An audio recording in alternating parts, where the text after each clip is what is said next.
beribadah, bercakap, komen, duduk di pinggir jalan. Itu maka kita dilarang duduk-duduk pinggir jalan. Kenapa? Duduk di pinggir jalan menengok orang besar pakai baju kekecilan, orang kecil pakai baju kebesaran.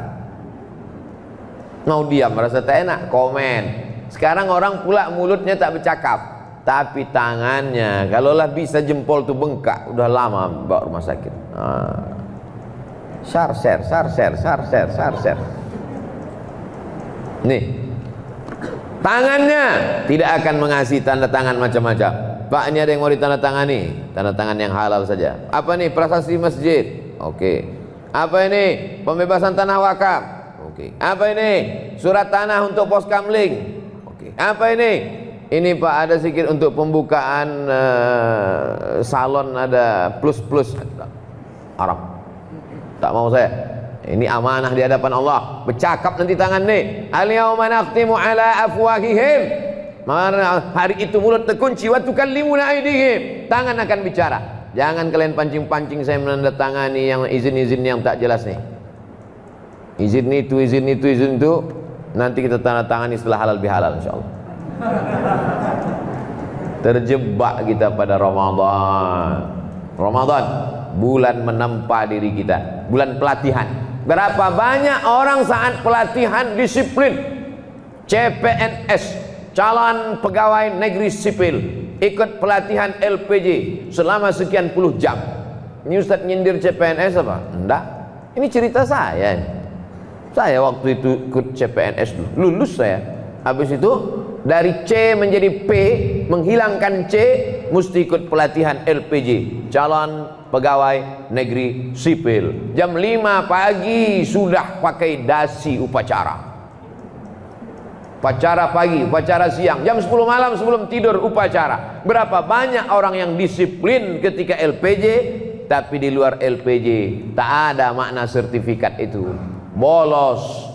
Orang masuk kantor di luar kantor. Orang digaji dengan duit negara, maka sesungguhnya dia bertanggung jawab di hadapan Allah Subhanahu wa taala. Kalau dia menjadi pegawai Pemprov Provinsi Sumatera Selatan, maka di akhirat dia bertanggung jawab, akan dituntut oleh seluruh penduduk satu provinsi Sumatera Selatan. Dituntut, diambil haknya, diminta tanggung jawab di hadapan Allah Subhanahu wa taala. Sekecil apapun kecurangan dia, faman ya'mal mithqala dzarratin khairan yarah. Sebesar biji sawi yang kau lakukan, dituntut di hadapan Allah Subhanahu wa taala. Di bulan Ramadan inilah kita merasakan betul dekat dengan Allah. Saya Pak Ustadz, memang di bulan Ramadan ini terasa betul dekat dengan Allah tuh Pak Ustadz. Gimana kau rasakan dekatnya? Saya merasakan dekat dengan Allah tuh waktu di kamar mandi Pak Ustadz. Hah? Di masjid lah merasakan dekat dengan Allah. Di kamar mandi Pak Ustadz, waktu saya kunci pintu, saya tengoklah air minum di bak itu macam cincau Pak Ustaz. Padahal apalah salahnya masukkan agak seteguk, masuk seteguk, masuk 2 teguk, masuk 3 teguk, masuk 3, keluar 2. Bukan ada kawan kita ngitung. Pernah Bapak selama hidup ini menghitung berapa air masuk di mulut kawan, berapa keluar? Tidak. Jadi yang ragu untuk menelan nanti mulailah. Tidak ada orang yang mau menelan. Kenapa? Karena disinilah dia merasakan dekat dengan Allah. Idza sa'alaka ibadi anni, kalau hambaku bertanya kepada engkau tentang aku, fa inni qarib, katakan aku dekat. Kenapa ayat tentang ini dekat dengan ya ayyuhalladzina amanu kutiba alaikumusiyam?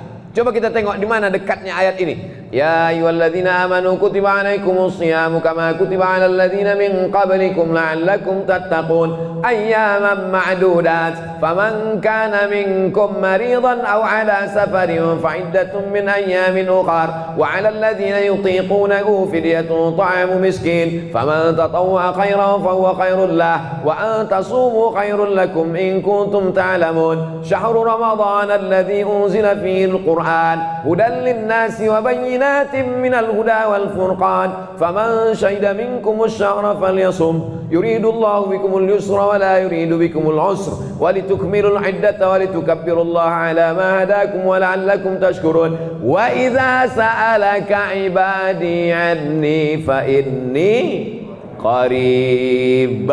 ayat tentang Allah dekat didekatkan dengan puasa. Apa hubungannya? Karena dengan berpuasa orang merasakan dekat dengan Allah. Makanya ada orang yang puasanya tak berhenti-berhenti.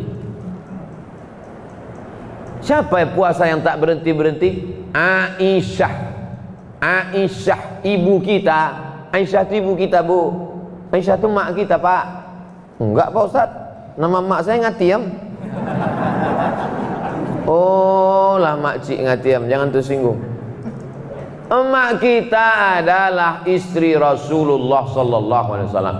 Makanya tak ada yang berani menikahi Aisyah sesudah Nabi meninggal. Siapa yang menikahi Aisyah berarti sama dengan nikah dengan emak kandungnya sendiri. Wa azwajuhu ummahatuhum, istri Nabi itu emak kamu.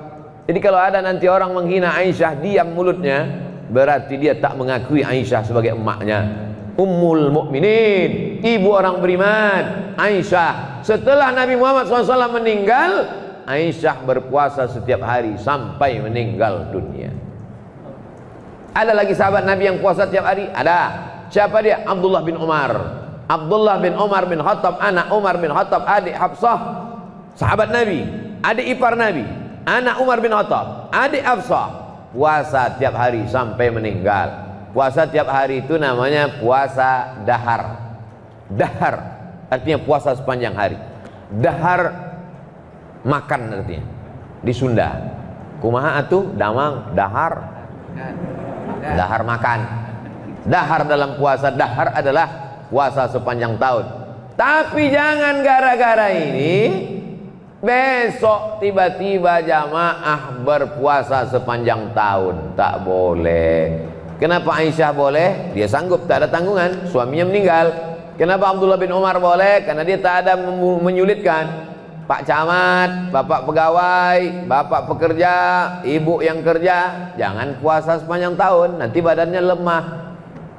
Kenapa itu masyarakat berpuasa sepanjang tahun? Karena ceramah Ustaz Abdul Somad. Memang Abdul Somad ini menyesatkan aja. Jadi kalau tak ada halangan, boleh. Makanya nanti di Syawal kita tidak meninggalkan puasa.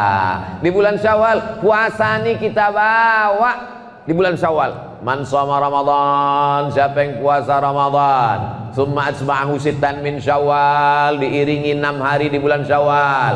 Apa tujuannya? Supaya spirit, semangat, rasa yang di Ramadan tetap dibawa ke bulan Syawal. 6 hari.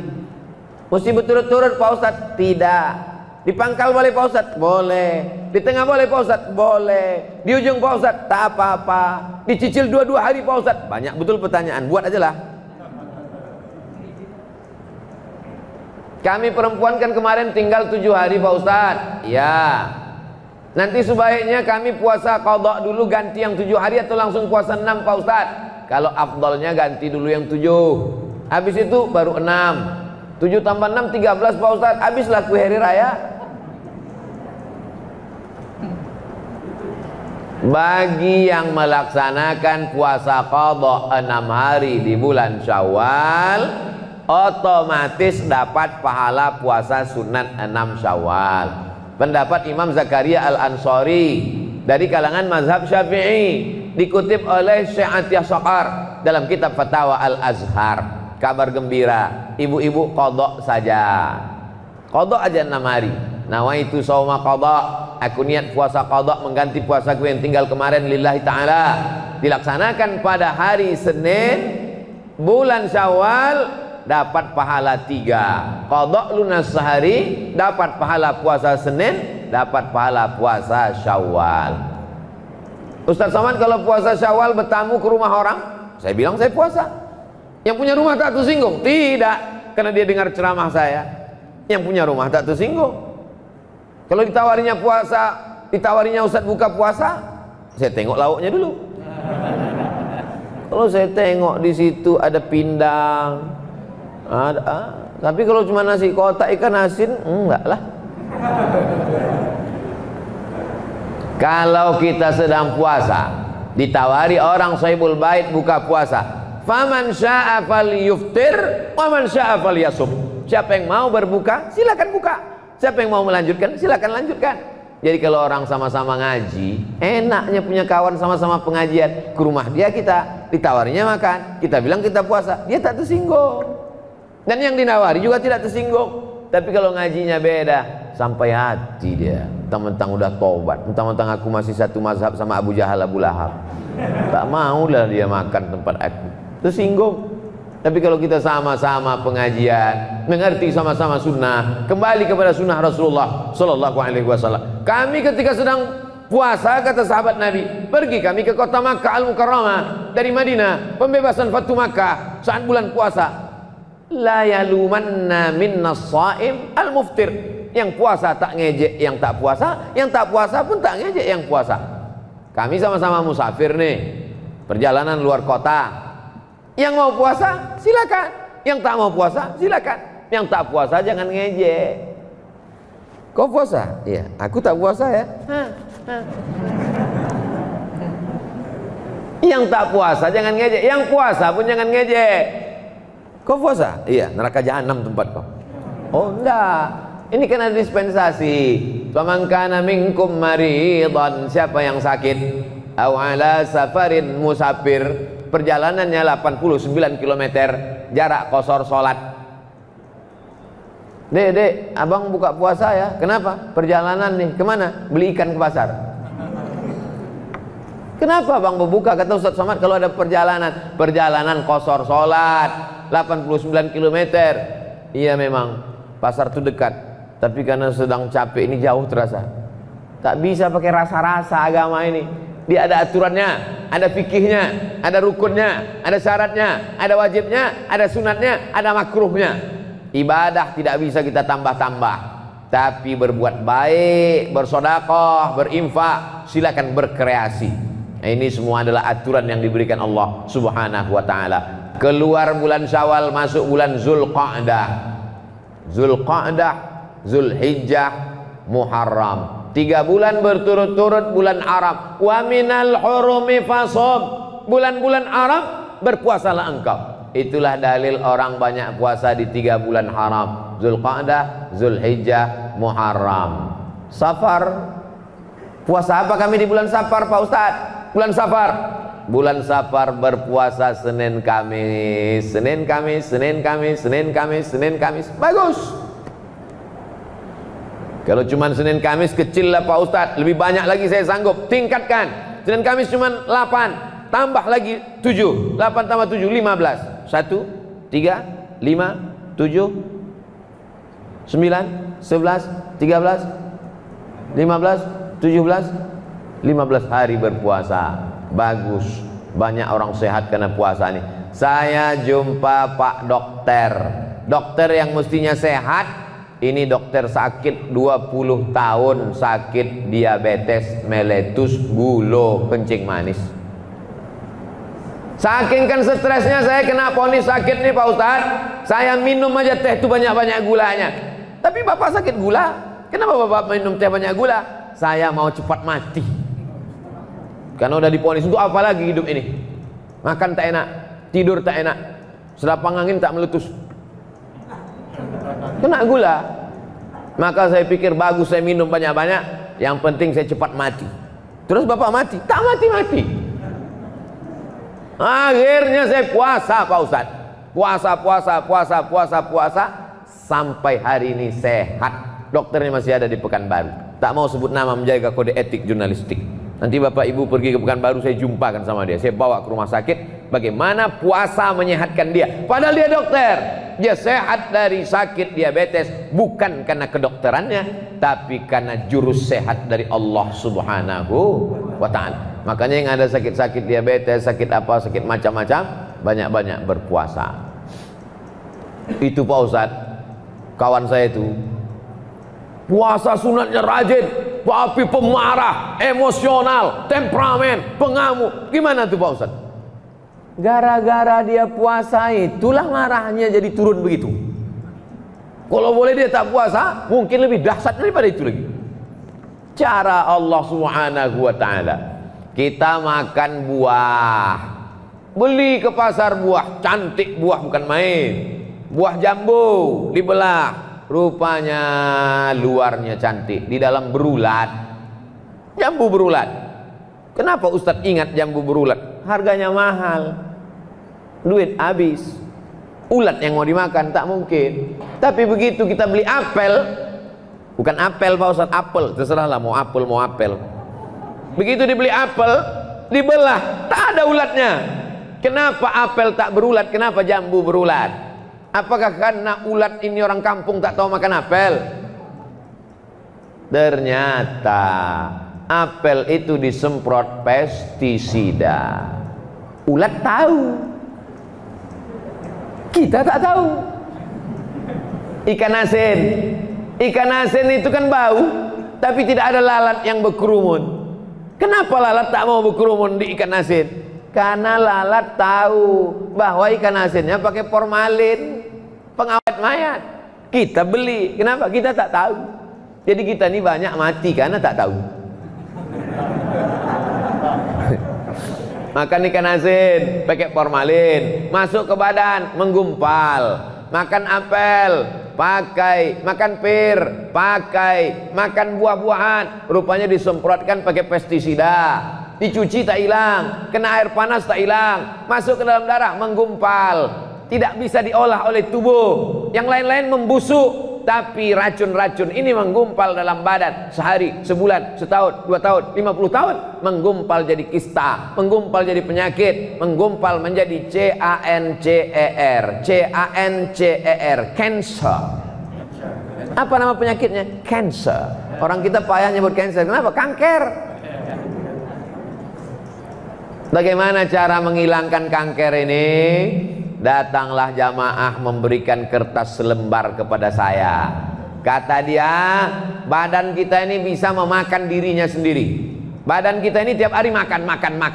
Badan kita ini di dalam, dia makan. Darah ini makan, daging ini makan. Maka kalau dia tidak dikasih makan, dia mau makan dirinya sendiri. Maka orang barat punya terapi namanya fasting terapi. Fasting, tak makan supaya badan bisa memakan dirinya sendiri. Kata fasting terapi ini, jangan kasih badan makan sebulan 8 hari, maka badanmu akan sehat, karena badanmu akan memakan racun-racun yang ada di dalam badanmu sendiri. Dimakannya racun-racun, kelebihan-kelebihan macam-macam yang ada dalam badan, dimakannya sendiri. Yang punya teori orang barat, yang dia larang hanya makan berat saja, makan ringan boleh. Dia tak tahu tentang puasa, yang berat dan yang ringan, makan angin pun tak boleh.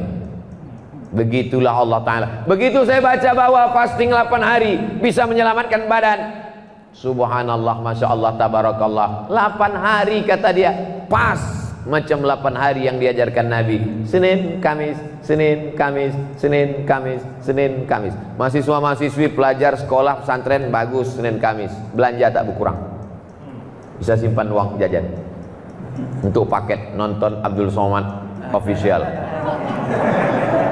Jamaah yang dimuliakan Allah Subhanahu wa taala. Muharram, bulan haram. Safar, Rajab, 4 bulan Arab. Salasun mutawaliyatun, 3 bulan berturut-turut. Zulqa'dah, Zulhijjah, Muharram, ada 1 bulan terpisah, Rajab. Jumadil awal, Jumadil akhir, Rajab, Sya'ban, Ramadan, balik lagi ke Ramadan. Maka spirit semangat Ramadan mesti dibawa terus. Tapi dalam Islam orang berpuasa bukan mau kebal. Ada orang berpuasa tak makan tak minum sampai badannya lemas, sampai berkunang-kunang, sampai tak nampak, sampai gelap. Kalau sudah badan lemas, berkunang-kunang, tak nampak, tak gelap, hilang ingatan, masuk jin ke dalam badan. Kalau sudah jin masuk ke dalam badan menjadi kebal, tak mempan pisau, tak mempan macam-macam. Kenapa kalau memang betul orang bisa jin masuk ke dalam badannya tak mempan tembus peluru? Kenapa kita kalah dijajah Belanda? Karena Belanda tuh berkawan sama jin setan. Kenapa tukang-tukang sulap aja yang bisa? Itulah menunjukkan bahwa kekuatan yang hakiki adalah kekuatan dari Allah Subhanahu wa taala. Kita berpuasa bukan karena mau jalan di atas air. Kita berpuasa bukan karena mau memasukkan intan dan emas ke dalam badan supaya kuat dan ganteng. Kita berpuasa bukan supaya bisa tak tembus peluru, tahan dari bacokan pedang, masuk ilmu santet segala macam. Kita berpuasa supaya mendekatkan, merasakan dekat dengan Allah Subhanahu wa taala. Tapi kalau ada orang hanya puasa yang pentingnya kepada Allah, kepada manusia, puasa juga mendidik kita supaya peduli kepada manusia. hadirilah seminar internasional tentang membahas kelaparan dunia yang menjadi narasumbernya Profesor Dr. Fulan. Tak pernah lapar, panitianya kenyang semua. Kira-kira apalah hasil dari seminar lapar yang dipresentasikan oleh orang kenyang? Lapar menurut etimologi, lapar menurut terminologi, lapar menurut orang kenyang tidak bisa cerita lapar. Maka Islam tidak mau kita berteori lapar lughatan, lapar wastilahan. Tidak, langsung kita rasakan lapar. Coba nanti adik-adik, bapak-bapak, ibu-ibu, kalau kebetulan di sekolah, di kampus, di jalan, di masjid, kasih kertas satu-satu, kasih pena, tulis definisi lapar. Pasti macam-macam jawabannya. Apa kau tulis? Lapar adalah lapar. Kau apa? Saking laparnya tak bisa ku jawab entah apa lapar. Kau apa? Yang tanya-tanya lagi, naik setan cacingku nengok lapar. Lapar tuh ya lapar. Jam 2 siang, jam 1 siang, sekarang ini. Ini jangan-jangan Ustaz Somad ini suaranya melengking ini karena lapar. Ini jam 3 ini jam-jam genting. Perut lapar, angin sepoi-sepoi. Kalau sampai saya ceramah pulang, adapun bulan Ramadan ini, marilah kita tinggal. Itu suara saya itu sampai ke telinga berubah jadi lagu. Nina bobo, oh Nina sayang, gitu. Itu. Jadi saya ceramah jam 3 ini bercampur ini. Yang pertama lapar ada juga sedikit. Yang kedua adalah untuk mengusir hantu setan biar supaya keras suara.